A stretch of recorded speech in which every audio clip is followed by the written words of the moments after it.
We're going to go with the infusion. But the dwarves' names are Blink, Snick, Flick, Plick, Wick, Glick, and Quee. Oh, God, I remember Star Wars Galaxies when it first released. I played it early on, back when becoming a Jedi was really difficult and rare. And Star Wars Galaxies was great. Like, it honestly was a really good game. It was one of the first ones where you could build player houses and bases and stuff like that. So I don't know why I'm laughing at Quee. It's just, I think it's the way I said it. The Quee. It made it way more amusing for me than it had any right to be. Okay, look, right. You need to offload these fancy arrows to Ifan so that you're not having to lug them around for a start. Then you need to... there's nothing we can really do. We've only got 1 AP. We could play dead. That's what the names are in the Grim version. Never understood Queen as a choice. This should heal Fane. It didn't, because it didn't actually hit him, but it did do buttloads of damage to the Houndmaster. Stab. Who knew? The Houndmaster doesn't like explosions. Houndmaster doesn't like being poisoned, I was going to say. Which is understandable, I guess. I'll yield to none. Get the horns on. I'm horny. Petrified. Oh, it's time to get stabbed. But when they hit the Incarnate, it's not the worst thing in the world.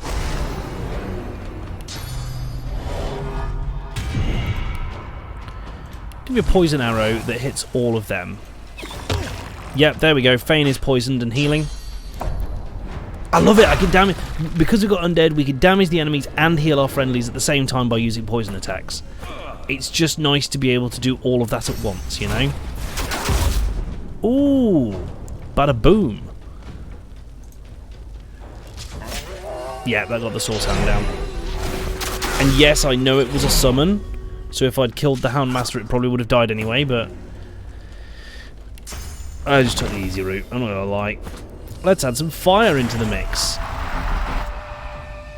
Lightning might not be a smart idea. Doesn't mean I'm not going to do it. Shocking. Currently doing some missions at a Mos Eisley, leveling up my TKA. Like, and that, yeah, I really enjoyed the original Star Wars Galaxies. Like when it first came out, it was such a good game, and I was disappointed by the changes that they made. I didn't like them because, for a start, everyone who worked really hard to earn the ability to be a Jedi essentially kind of just got robbed, right? Then and there.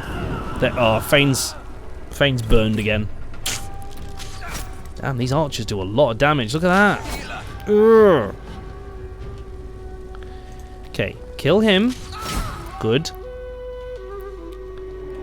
And maybe heal the Red Prince. Can't.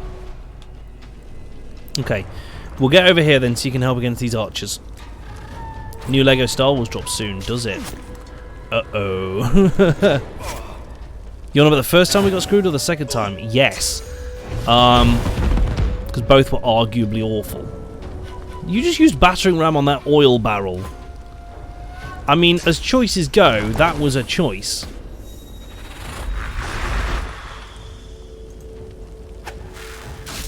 Bzzzt.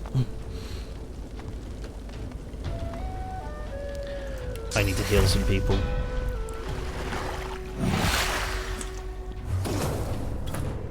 Good, good, it can hit people. Damn, it does...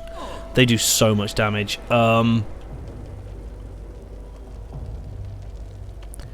I've got low ground, so this is going to do less. It's got through his armour, though. And I'm dead. Oh shit, it's only my summoner left.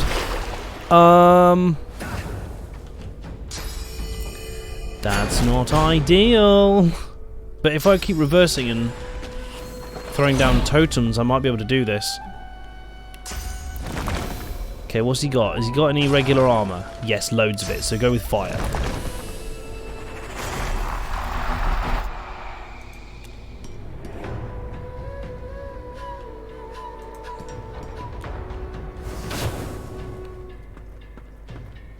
Totems can do it.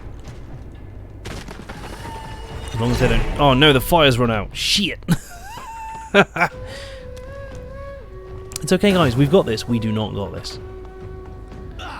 Yeah, they can kill the totems quite fast as well at this stage. I said, still gonna drop them.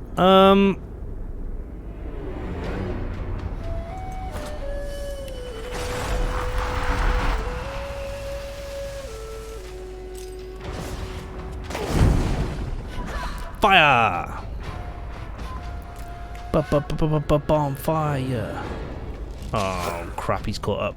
This fight is still ridiculously tough. I should back up straight away and force those archers to come down. That's going to be big and clever, that is. On that blood, and run around the other side of this obstacle. Yeah, I mean, the second time was bad, it just gave people Jedi. The first one, like... I mean, even the first one, right, it really took away from the achievement of what everyone had got. All the people who worked really hard to get Jedi, the reason Jedi were really strong at first is because of the amount of work that you had to put into getting them, and all of a sudden, all that work was just invalidated by the Jedi being weakened. So, like, that straight off the bat was like, yeah, I can understand why people got a little bit salty with that. Can I get on blood here? Yes, I can. You're blood incarnate? I can't actually tell. Oh, no, I think that you're just a wood incarnate. Should have summoned you, like, there. Oh, well. Play dead! Bleh!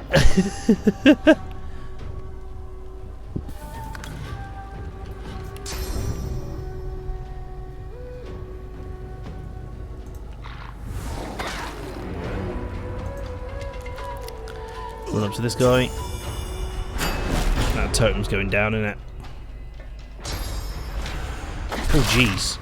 Or, you know, crippling blow on the incarnate, why not? And he'll shoot him to death. It's getting really difficult to...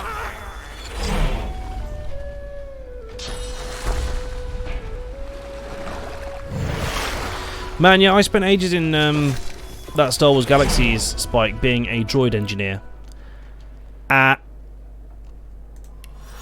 lived, bitches. Oh no. I have to res them. We killed one though. We killed the Houndmaster. It's just the swordsman and the two bastard hard archers left.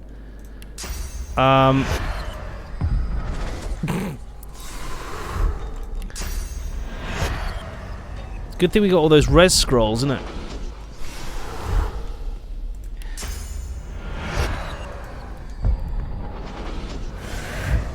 Archers really are the worst part of this fight. You're not wrong at all. I wonder if we can pull them, like, into one of these side rooms. That could be an effective way to kill them. Like, funnel them into a side room or something. That could have the desired effect, couldn't it? So here we are, in a fight again. But only my main character is in a fight. Can everyone else join in, please? No, don't... Or do. Fine.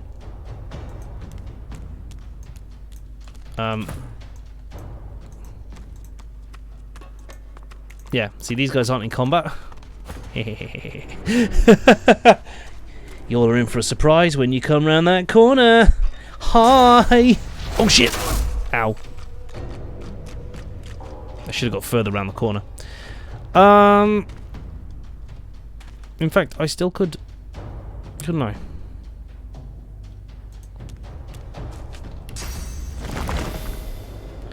Oh, there's no surfaces in here to use. Dang it!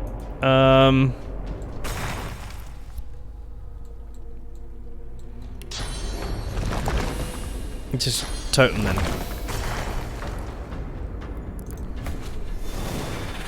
Hide around the corner, see if you can get them. Don't know why I've gone all cockney.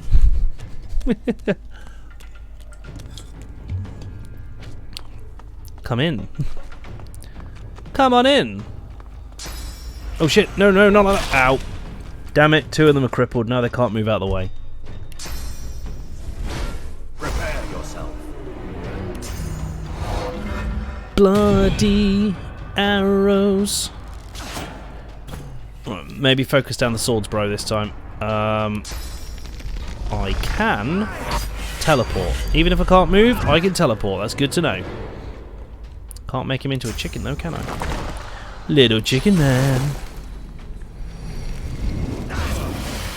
Poison for everybody. Atrophy, bitch.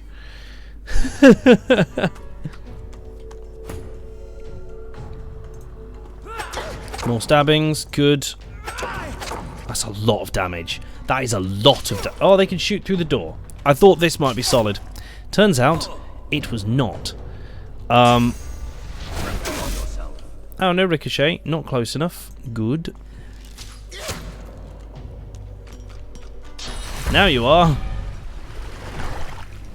Stop rotting healing each other. Ugh, just die. Not me. Them, please. Really? Really? He's got 2 hit points? Shields up.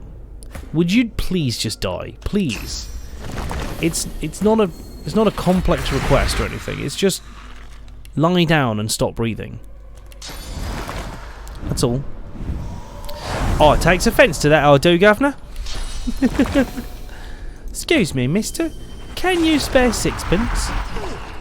I don't know why. That's officially the voice in my head. Right, finish him. Thank you. One of them is sodding dead now. This ranger, stabbing. Good. Stabbing. Dead. Good. Can you tell they've pushed me too far, chat?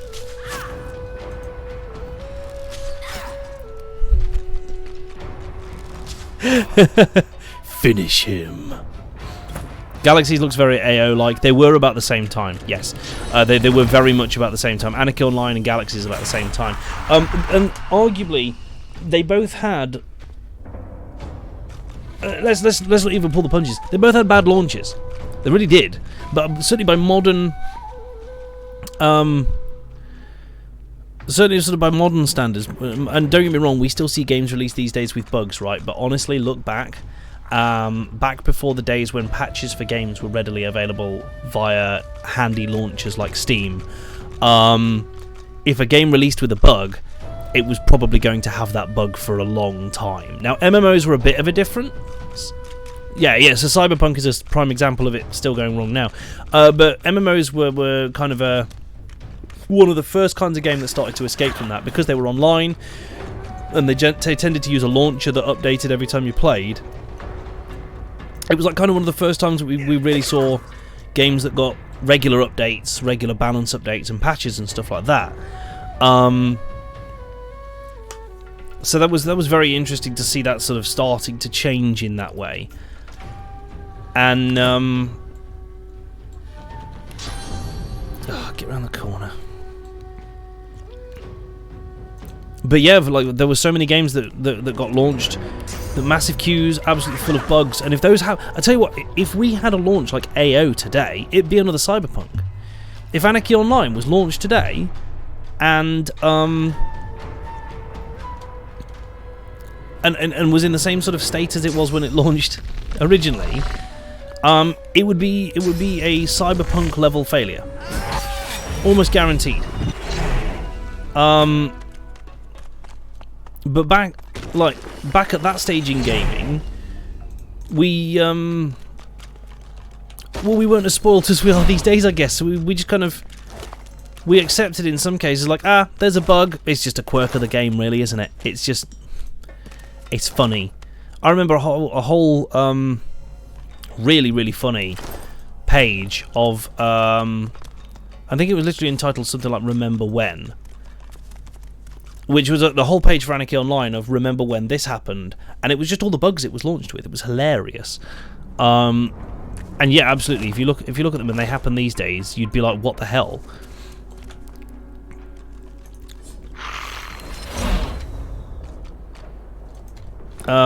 Bit of lore there. So, annoyed about games that are brought out before they're even finished. I miss the good old days of not needing a day one patch. Now that is the flip side. That is absolutely the flip side, yes. These days we see a lot of early access. That is a thing that has been created now. But, double-edged sword. Double-edged sword.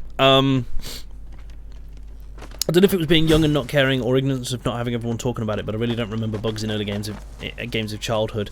And that's the thing. So early access AAA games, yeah, no, you guys don't need to. AAA studios should not be releasing their games on early access. You guys have got the manpower and the ability to finish games before they get released, and I will die on that hill.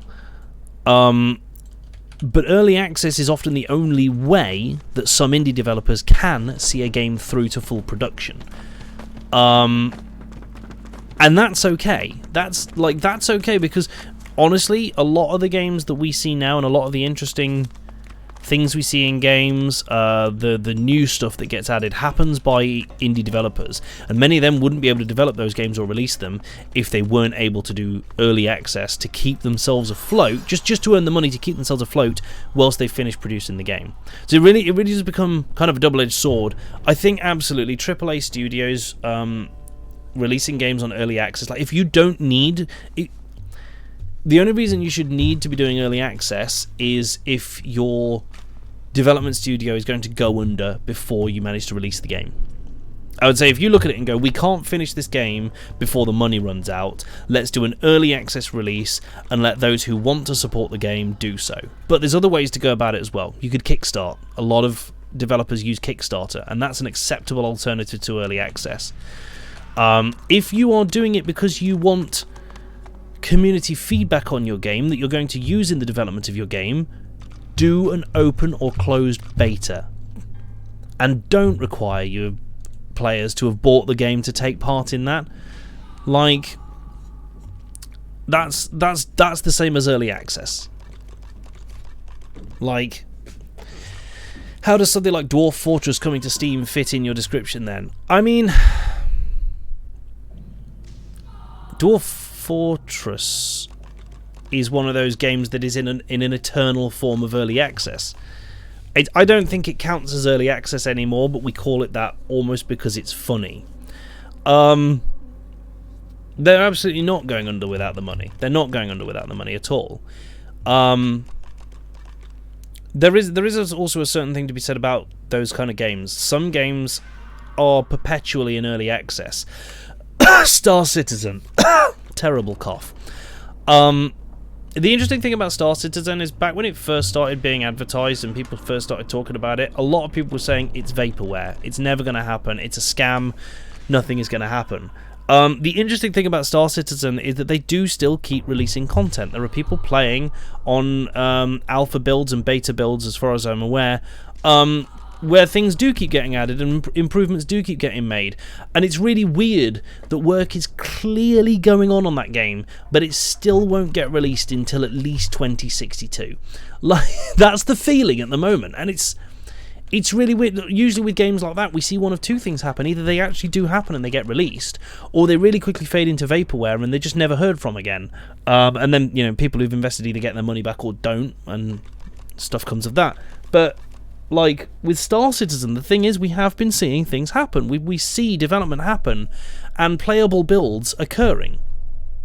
Like, so that's the really weird one for me, because there is progress, it is changing, but it's just not ready yet, and who knows when it will be? Who knows when Star Citizen will be?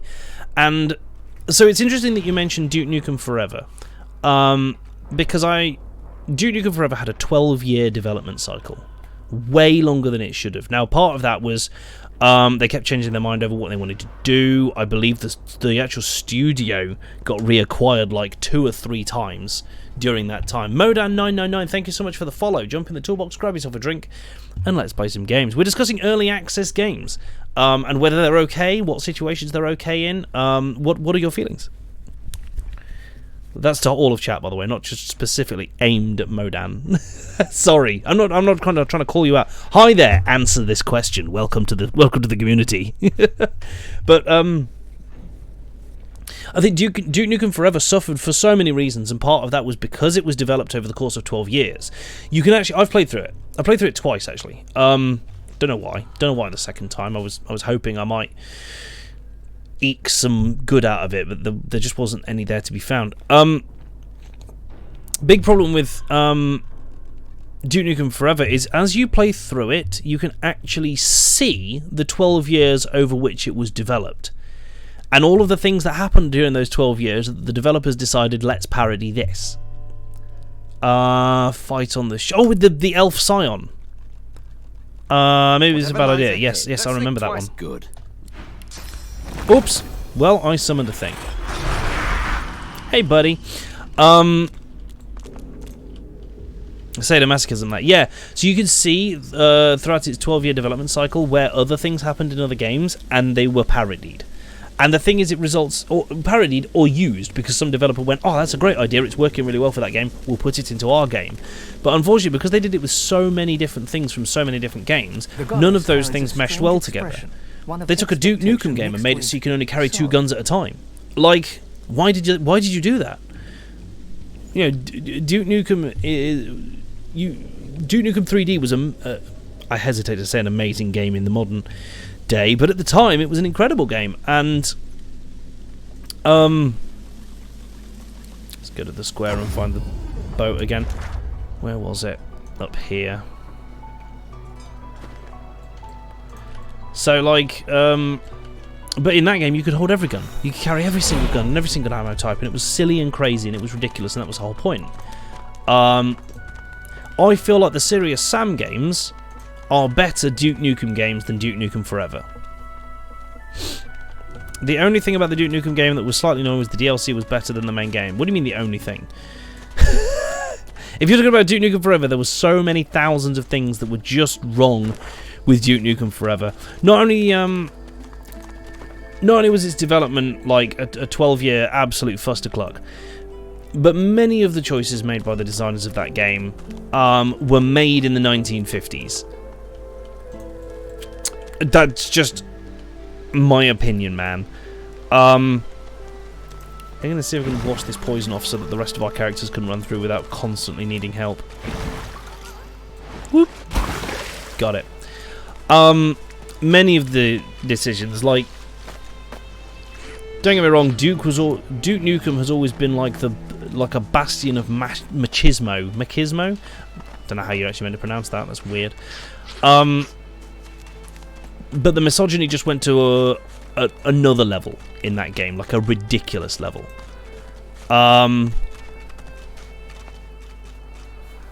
Exactly, Lito, yeah. All the Serious Sam, Half-Life, Duke Nukem type games up until then, you had this ridiculous weapon loadout, loads and loads of guns, more than you'd ever use, and like as you got them all, you'd use the most powerful ones, or whatever you actually still had ammo for. Now, Doom, the modern ones, they managed to keep that, and it works really, really well for them. And good. I felt like Duke Nukem should have done it as well. I felt like Duke Nukem Forever should have done it as well. But that is just one of many nitpicks with that game. Like, the pacing was off, the combat was lackluster, and the problem is it had so much potential to be a good game. It had so much potential to be a good follow-up to Duke Nukem 3D, but they focused so much on tacky one-liners, and I don't even mean one-liners that we all love because they're so tacky. I mean just tacky, and parodying other games and their systems and stuff, that it didn't manage to be anything itself. yeah, by the time it released, it also had no chance of it being good. And that's why I sort of liken it, in a way, to Star Citizen. Now, I'm not saying Star Citizen's immediately going to go the same way as Duke Nukem Forever, but consider this. Duke Nukem was hyped for 12 years. For 12 years. By the time it was released, absolutely, there was almost nothing that Duke Nukem Forever could ever have done to have lived up to the sheer quantity of hype that led up to its release. There was just no way. You know, you can't develop a game for 12 years and have it live up to 12 years of hype. Now, Star Citizen, there's not been as much hype. It was hyped a bit back when it first started, but I feel like it's kind of got to the point where everyone's a little bit, yeah, Star Citizen at this point, which ironically may work in their favour. Ironically, it may work a little bit in their favour because the hype has died down. If it releases and turns out to be good, it'll be a lovely surprise for everyone because they're not expecting it at this point, and it might go in their favour.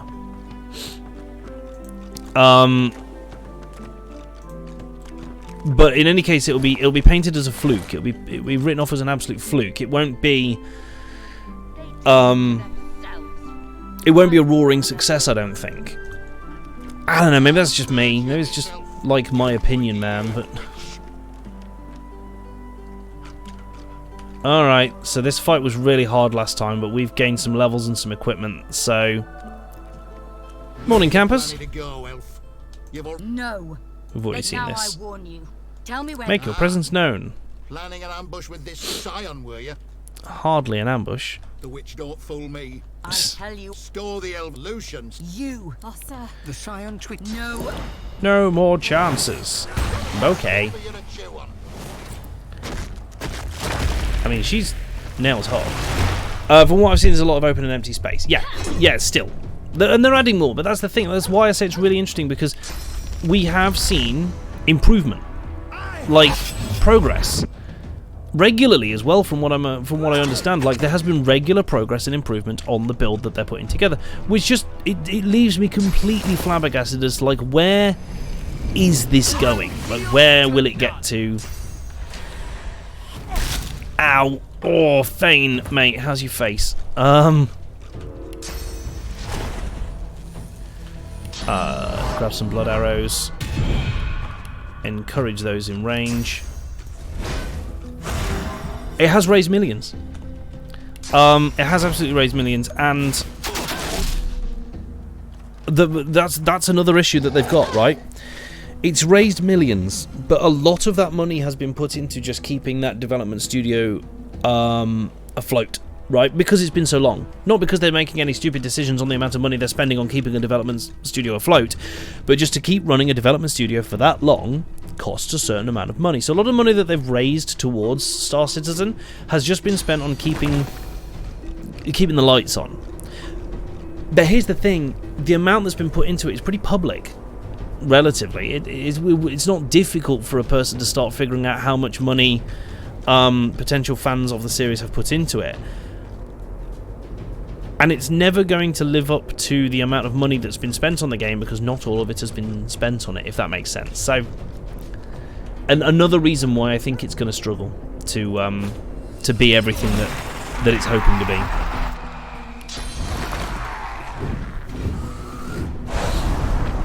Farsight, infusion, pew pew. Making with the poison darts now. Is it? You need to whack someone with it, basically. Hey, this could heal Thane. It did not, but it did lots of damage to him. Stabbings. There's also those who have put in money can't see how it's spent. Yeah, like it's yeah. The whole Star Citizen thing is a saga that may end one day. It may not. Like, there is a very, very non-zero chance that it will just peter out into nothing, you know? And that they will eventually just throw the towel in and go, do you know what? We tried. We spent years trying, and it's not going to happen. Considering they've already got some builds out, I don't think that's going to happen now. It is very possible it ends up as one of those games that's forever in development. and I set fire to the sea. What?